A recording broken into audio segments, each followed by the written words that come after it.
Hi, today I'm going to be discussing Australia's disaster management system. So, some rationale and history behind it. In January 1974, Cyclone Wanda hit Brisbane and caused unprecedented damage. This damage included over 13,000 buildings being destroyed, 14 deaths, and an estimated damage cost of $980 billion, which was just unprecedented for Australia. So later on that year in 1974, the National Disaster Organization within the Department of Defense was established, and this was the first national disaster management agency that was in Australia. And this continued until December 1992, when the Emergency Management Australia was established. And this continued on until September 2022, when the Emergency Management Australia and Resilience Agency combined to create the National Emergency Management Agency, also known as NEMA, which is what Australia is under today. And then under NEMA in July 2023, the Disaster Ready Fund launches, which I'll discuss later on. The implementation pattern in Australia is a coordinated response effort starting from a bottom-up response. So it follows the Australian government's crisis management framework.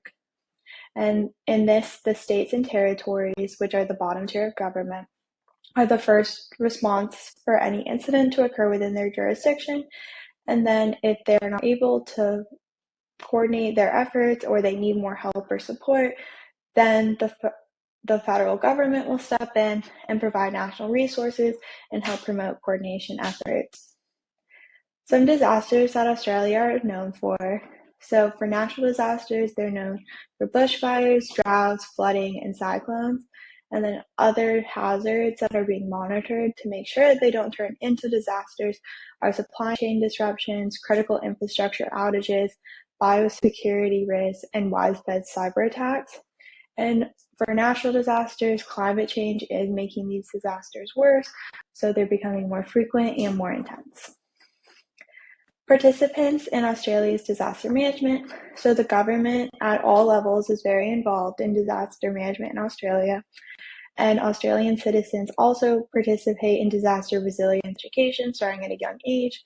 And there's a framework that Australia has where it spells out at each grade level what children should be learning to make sure that by the time that they graduate and are adults, that they are fully educated on all the risks of disasters. And then there's a nonprofit organization called Disaster Relief Australia, which is modeled after Team Rubicon in the United States. So it takes veterans' knowledge on how to survive in different elements, and it takes that to disaster management and relief efforts. So it was established in 2016, and currently there are more than 5,000 volunteers, and they've been able to have over 10 disaster relief and response teams across Australia. How disasters have shaped disaster management planning in Australia. Australia continues to adapt its disaster management response as new disasters affect the country, and as climate change makes things worse, they're also adapting for that.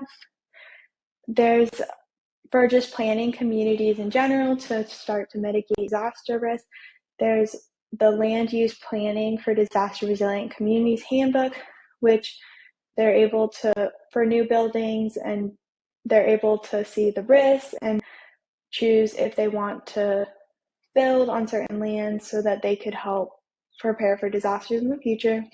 And then climate change is estimated to increase the total cost of natural disasters to over $73 billion per year by 2026.